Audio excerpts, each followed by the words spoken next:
let's jump right into the murky depths of Gotham and find out what happened in episode 2 of Batwoman. We begin this episode with another flashback, of course. Back to 15 years before, when Beth has disappeared and Kate and Jacob are seemingly in the middle of nowhere. After the reveal of last episode, we know, or at least suspect, that Alice is Beth. Jacob, however, does not, so when we get back to the present, he's at Crow's headquarters, giving out some lecture or meeting with his agents, with pics of Alice and her boyfriend on a screen behind him. Yeah. The boyfriend who was undercover as a Crow's agent, how could that have slipped him by? Apparently, the Wonderland gang want to terrorize the people of Gotham by undermining the people protecting them. And while he's talking, we get flashes to some uniformed men with guns searching a building and finding only discarded rabbit masks. I assume they're Crow agents or officers. I'm a little confused as to how the city is being policed by a private protection agency and who exactly is funding them. Many questions. But Jacob says he wants them alive or dead.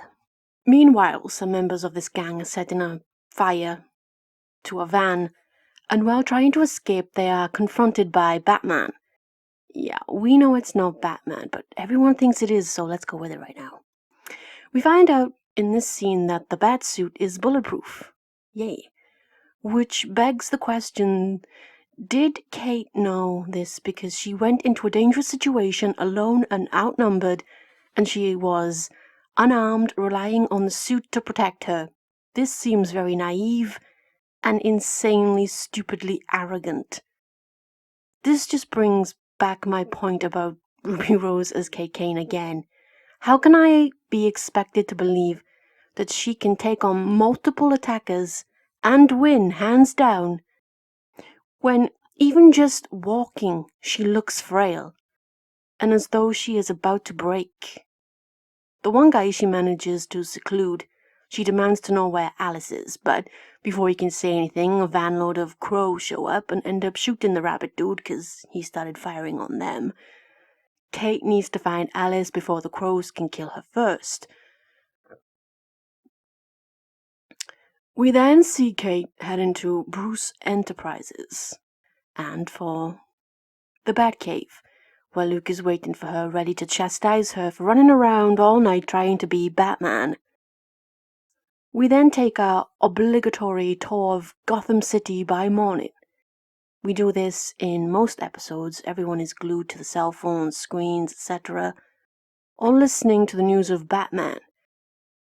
It was his cape, so Batman is back, but no one points out that Batman has boobs now. Kate is at breakfast with her family. She's narrating again. Some more dead-toned, monotonous drivel that is supposed to make her sound deep and troubled, but, well, Kate Kane is as deep as a puddle. We have learned that her personality is lesbian rebel and her hair. They engage in the usual family banter, Kate looking bored and distant, but that's her usual look, so let's give her a pass this one time. We learn that Kate has turned down the offer to join the Crows, and Sophie states it may be because of Sophie and how weird it is that she's now married to a man, and recites a whole list of all the sexualities she could be.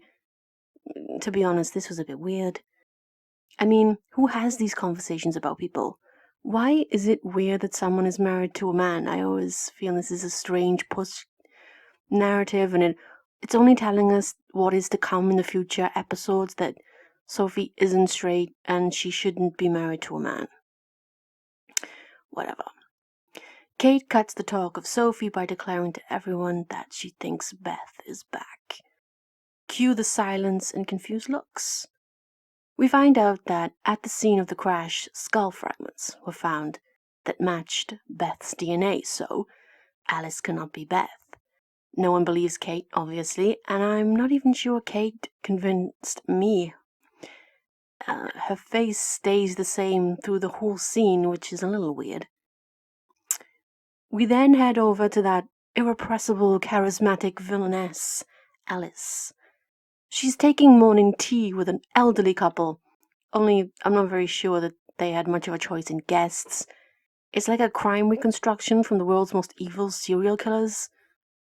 Alice being crazy and delusional with an innocent old couple sitting at a table, hands bound behind their backs and gags over their mouth. I find it very strange how this character, who can do this, is more liked than the actual heroine of the show. It's really weird. Giving a very strange and random rant, Alice ends with dressing her minions in rabbit masks, saying Jacob Kane isn't man enough to protect this city. Which is kind of weird because he isn't the one physically protecting anyone. He just pays some mercenaries to do the legwork for him. She says he's a quitter, and when things get difficult, he gives up. It's time for Gotham to watch Commander Crow squirm. Alice is pissed. She lost her favorite knife, but we know that Kate has it, and has since the night she rescued Sophie. Her boyfriend, who was the spy, I can never remember his name, he just always is there, lurking, tells Alice she's making this all too personal, which Alice doesn't take well to, because for Alice this is personal. She will make Jacob pay by stripping away everything Jacob Kane cares about. But oddly, her vendetta does not stretch to Kate as well. She will destroy everything else, but not Kate. It seems like Kate would be the top of her list, wouldn't it? I know, it's strange. Then we head back to Kate. You know I love her scenes. She is looking at an old picture of herself and Beth as children, and we get a flashback to young Kate having a nightmare, I guess. And she wakes up screaming her twin's name and Jacob dashes up the stairs to comfort her. Again, I need to ask why no one mentions the mother. I'm expected to believe a child lost her mother, and she doesn't get affected by this at all. And the only thing that is troubling little Kate is that Beth is missing. I'm not sure I grasp where this is going, and how exactly I'm supposed to believe a child couldn't miss their mother, because they are too focused on another tragedy. Grief just doesn't work that way. In the present, Luke arrives at the Batcave because Kate called him. She wants to know if there is a way for him to test DNA, and he basically says that all he does is keep the doors locked, which, in that case, how does he know so much about Batman and Bruce Wayne? And every weapon and suit that is associated with Batman, and all his deepest and darkest thoughts and his feelings of guilt and remorse. Instead, Luke tells her that while he knows she doesn't want to be the city's greatest hope, he thinks she is it. Which is strange because moments ago he was berating her for doing that thing. So, a bit strange. Kate is unimpressed. She wants the suit only for Alice. She wants to impress her sister. How sweet. At the Crow's headquarters, Sophie is looking through news articles about the mysterious bat who saved her, when Kate pops up as usual like an ominous gargoyle lurking into the screen. Sophie asks Kate if she is the person in the bat suit. Kate obviously denies the allegation, and then takes the moment to do a little light flirting, because if she was going to don a super suit to rescue Sophie, she dresses Wonder Woman. Please stay away from Wonder Woman, Ruby Rose. For all that is holy in this world, I do not need a wooden Diana Prince as well as a wooden Kate Kane. Kate notices her father is watching them, so asks if she and Sophie could speak in private.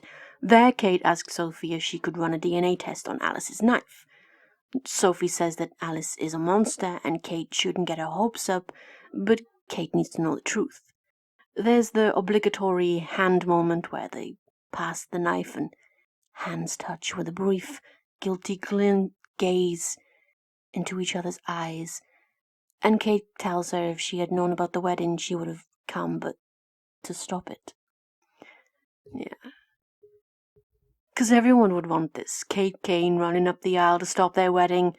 How would they know what she was feeling? Her face is always blank. Even when she's angry, it's blank. I'm surprised passion would be any different. Just blank. I love you, blank. Her poker face is amazing. As they're about to break, a truck full of Alice's goons drive past and almost knock Sophie and Kate over, which obviously ends with Sophie on top of Kate. This is another must scene in the ex-lovers format. Before anything can go down, the trucks stop and the doors open. Excellent cock blockers, these guys. The gang members leap out and, determined to reclaim the knife, there is a scuffle, Kate and Sophie battling with the men before they get the knife and leave. Jacob is not happy. Kate wants to know how Alice knew she had the knife, which is a good question. Sophie says that there can be no harm in testing the DNA, but Jacob gets pretty testy. He says his daughter died, and he has the lab results to prove it, and Alice is a thing. She cannot be Beth. Kate states that it's been 15 years. They are interrupted by an agent with information about the missing rabbit from last night's raid, and Kate knows just where he went. It happens to be the hospital that Mary works at. How very convenient. While Mary is busy with other patients still, talking a mile a minute to Kate, Kate loosens the confines to the man's restraints that have him shackled to the bed and throws the guy his clothes, telling him to send a message to Alice from Kane. Which is strange because why is she adding her last name? Does Alice know a lot of Kates? Anyway, the message is waffles. Back at Crow's again, they are speculating about activity from the Wonderland gang spotted on CCTV, and Jacob says he knows where they are hanging out. In this white picket fence suburban neighborhood, 1472 Norman Drive, the old modest Kane family home. Kate calls Sophie. I guess at some point they exchange numbers. She wants Sophie to stall the Crows while she finds Alice, but Sophie isn't keen, but Kate doesn't want her father to kill her sister, so she pleads for Sophie to buy her some time so she can prove him wrong. There is a sentiment in this that says if there is anyone else, they would deserve to die, but because Alice is Kate's sister, then she doesn't deserve to die like everybody else who has done what she has done. I don't know. Does that make sense? That's very strange. Then Kate is on the move, heading across Gotham on her motorbike. She heads to a park. It looks barren now except for old, broken down wooden benches and cars randomly placed here and there. There's a thick mist covering everything in a blanket of suspense as we get another flashback to young Kate at that very same bench with her father.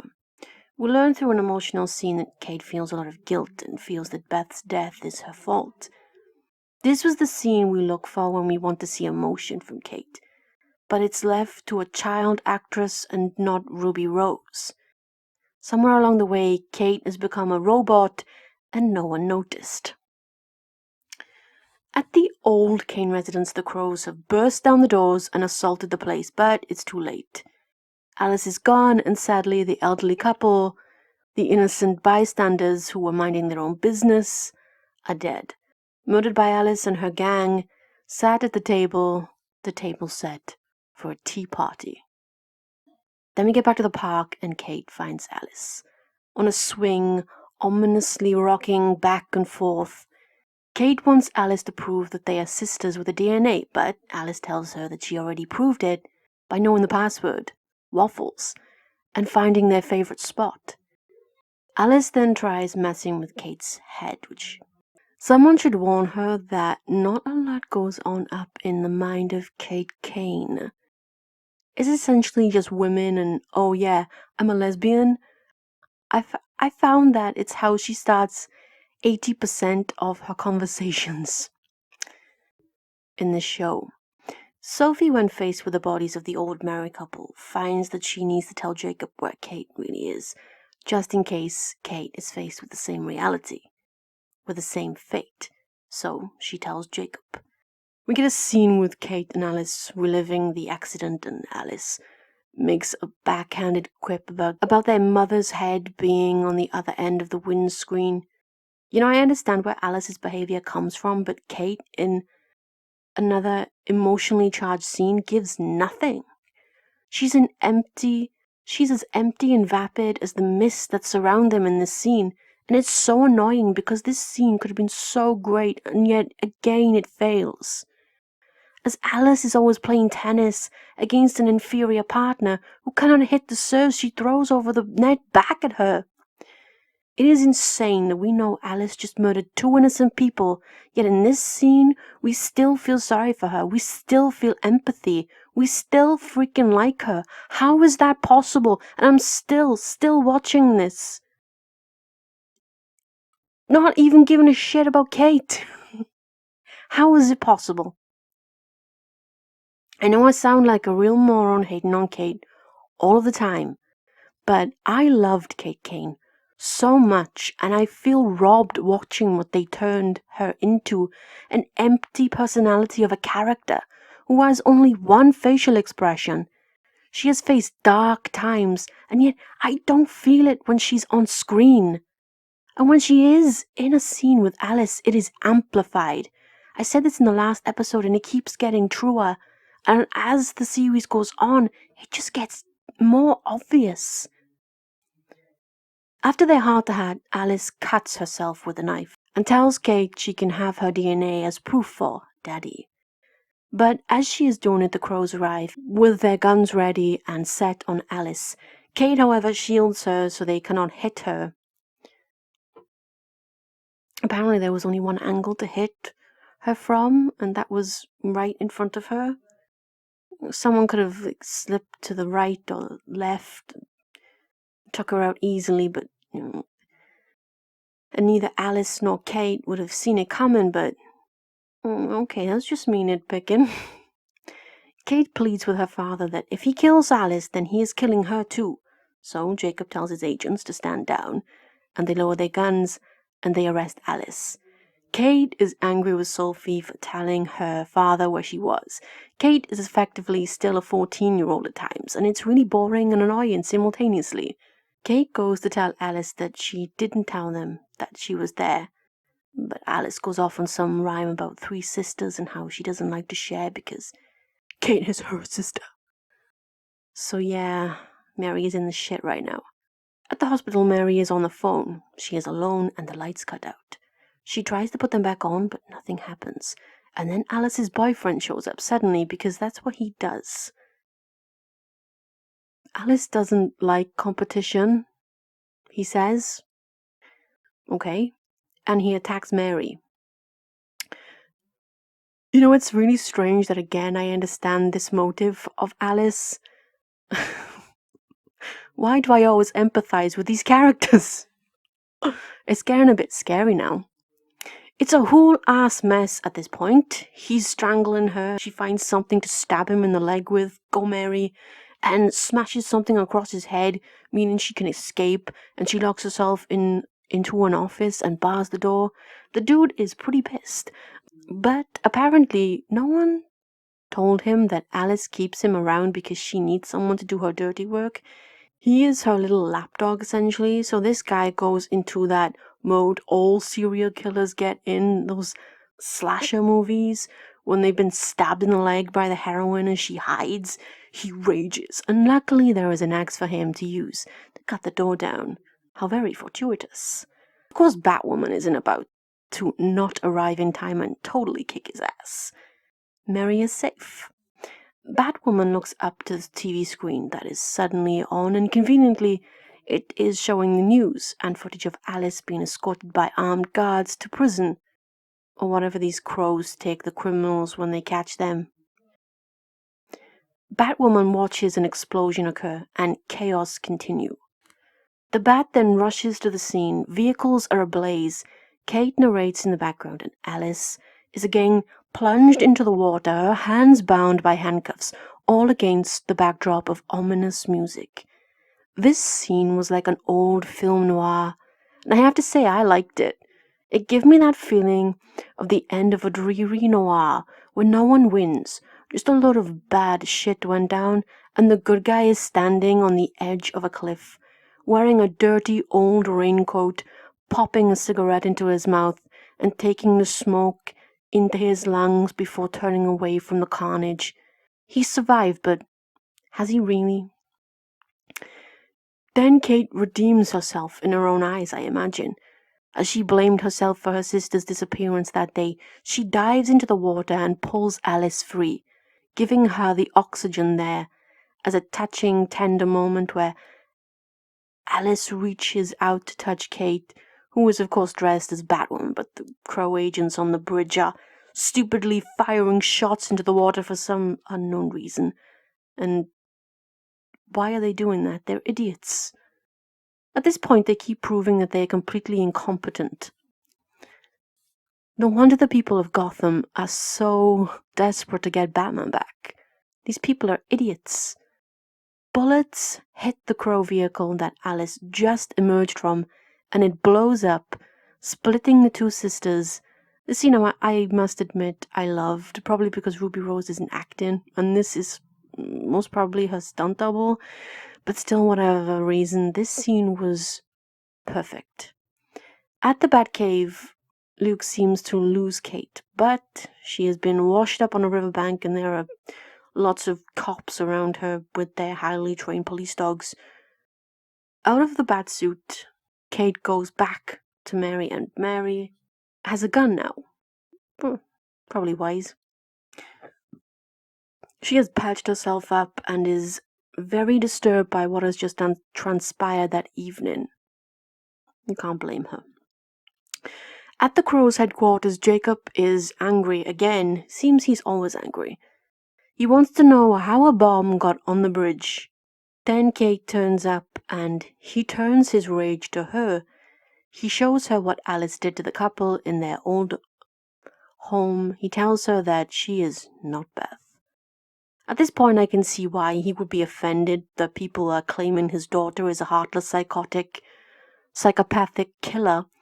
I think I would be a little pissed too, to be honest. We get another flashback to Jacob finding a map. Young Kate has been studying and she is asleep. And in that moment, we see him break down. The thing about Jacob is he's a stubborn pain in the ass, but I don't think he's a bad man. And I'm beginning to wonder if Alice's anger stems from the fact that she was a child who at one time prayed her father would come and save her. One person you can count on as a child, and he never came. Then we get Sophie and Kate. Kate is angry that Sophie has sold her out, which, again, she saw what happened to the old couple, yet still feels no small amount of understanding why Sophie would reveal where Kate was and with whom she was with. This somehow turns into Kate asking if Sophie's happy, which Sophie very convincingly replies, yes. Way to go, girl. She even closed her eyes when she said it. That's how you know someone's happy. Then we get a scene with Catherine Kane and some mysterious man on a bench in a park. She's telling them to get rid of things and destroy stuff, and she's looking very dodgy right now. And as I've learned, it gets worse. We find out that Kate has Alice's boyfriend tied up in some underground-looking type of thing. Aren't my descriptive methods amazing? She has him for one purpose, to tell her everything about Alice. And if she gets to do a little beady up action along the way, hey, it's a bonus. Finally, we find out, of course, Alice is alive and writing Kate a letter. There's a lot of letter writing in this show for something that relies so heavily on technology. I find it a little charming, actually. Kate finds a little gift on her motorbike from Alice. A toy bat, or I hope it's a toy bat, and not a dead one, because it kind of comes to life and flies away, but it still could be a toy, so I don't know. How do you sedate a bat?